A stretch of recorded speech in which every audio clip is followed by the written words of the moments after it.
Kaieteur Radio, keeping you informed. Demerara and Essequibo 99.1 FM. Berbice 99.5 FM.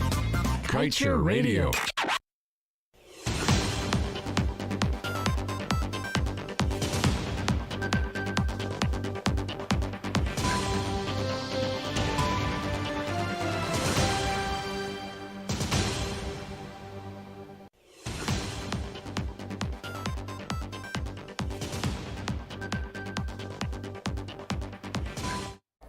Welcome to your news at noon on Kaieteur Radio. I'm Kevin Smith. In your news today, to support its local operations in Guyana, ExxonMobil, through its subsidiary, Esso, is looking to acquire its own fleet of vehicles to be used to transport its staff complement.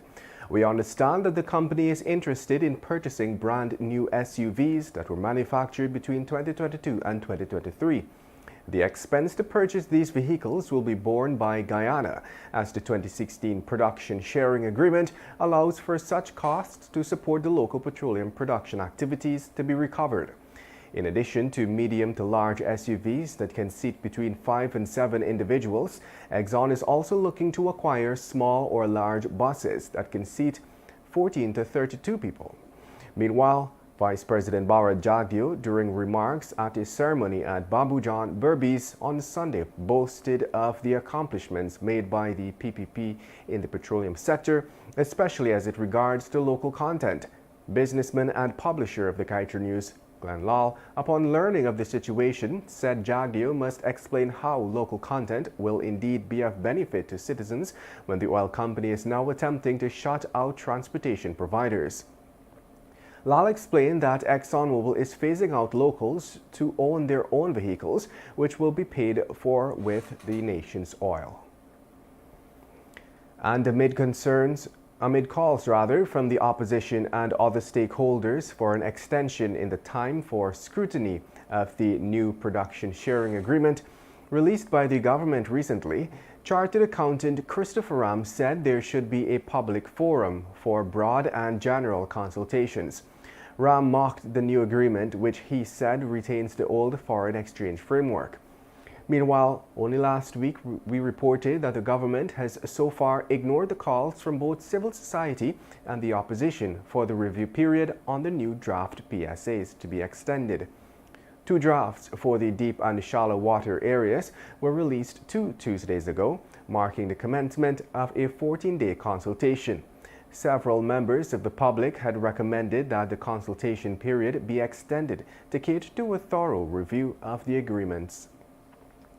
Ram also reiterated his position that the current foreign currency shortage is a fallout from the 2016 PSA for the Stabroek Block, and he said Guyanese should note that the much-vaunted model PSA has essentially retained the old foreign exchange framework, which is the source of the problem. Ram observed that in Guyana's fast-changing news cycle, the issue of whether or not there is a shortage of foreign currency appears to have receded into the background. That, of course, he said, does not mean that the temporary problem has been permanently solved. He said the paradox of any shortage in the midst of a petroleum boom is partly explained by the liberal foreign exchange control provisions of the 2016 PSA, which allows the oil companies to run their own exchange regime outside of the national framework.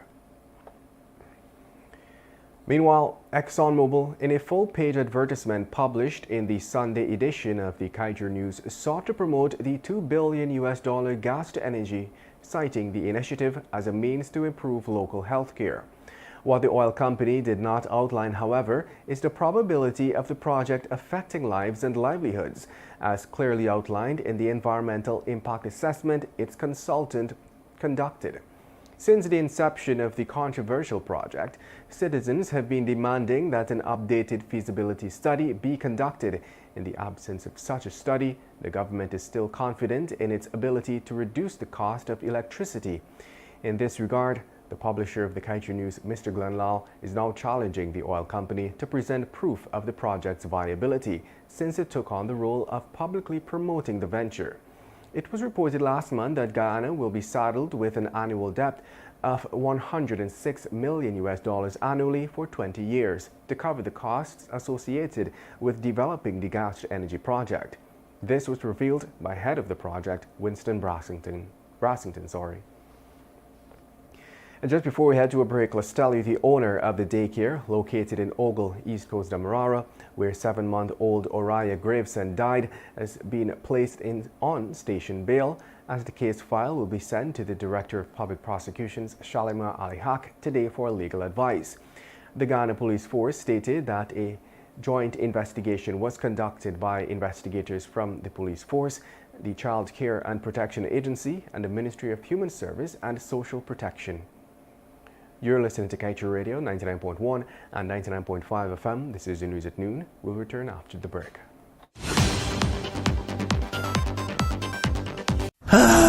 Not a single bar of service. Not with us. Digicel officially has the best mobile coverage in Guyana. Be it in Aishalton or in Etteringban, we got you covered. Digicel, better together.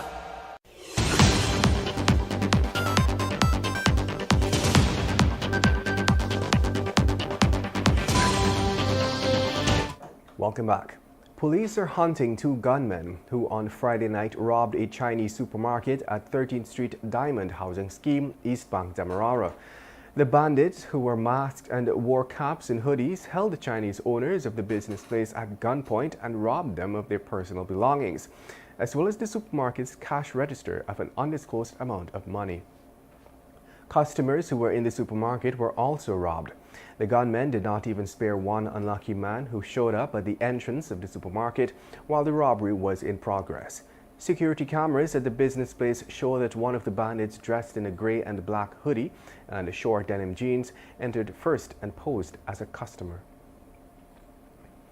And despite being armed with a number of media outlets, General Secretary of the PPP, Bharat Jagdeo, on Sunday made a desperate plea to followers to sign up for accounts on Facebook, Twitter and Instagram to help push the party's narrative. In addition to its stranglehold on the state media, the PPP government has at its disposal a number of friendly media entities dubbed the privately owned media. However, Jagdeo, speaking at a commemoration ceremony for the late President Dr. Chetty Jagan at Babujan, called on his party comrades to help fight back on social media. And the APNU-AFC has reiterated its call for more time to be given for the opposition to scrutinize oil and gas matters. During its weekly press conference last week, the economic advisor to the office of the leader of the opposition, Elson Lowe, called on citizens to demand parliamentary oversight of major government decisions. He said for the government to allow a measly 2 weeks for public comments is simply ridiculous and disdainful of the people of Guyana, the owners of the country's natural endowment. Lowe noted too that the PPPC is in the habit of rushing important documents through. Meanwhile, Oxfam America and co-filers have filed a series of new tax transparency proposals against ExxonMobil, Chevron and ConocoPhillips.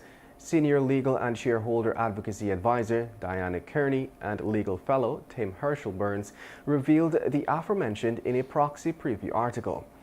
They stated that Oxfam and the co-filers are requesting that the companies disclose country-by-country financial information in line with Global Reporting Initiative standards, the world's most utilized corporate reporting framework. The reports would include country-by-country reporting of certain company financial information, including revenues, profits and losses, and tax payments within each jurisdiction, critical information to understanding risks of profit shifting and tax avoidance. And on that note, we wrap things up by turning the pages of today's Kaieteur News to page 7, dedicated to being blunt.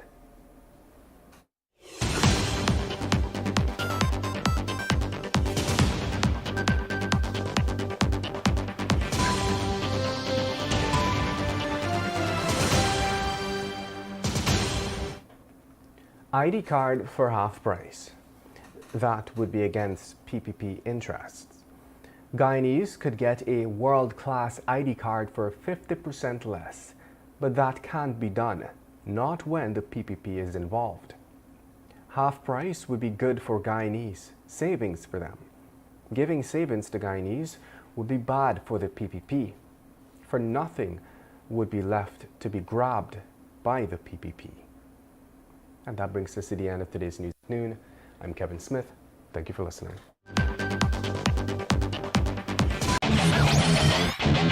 Want value for your advertising dollar? Then place your ads on Kaieteur Radio's newscasts.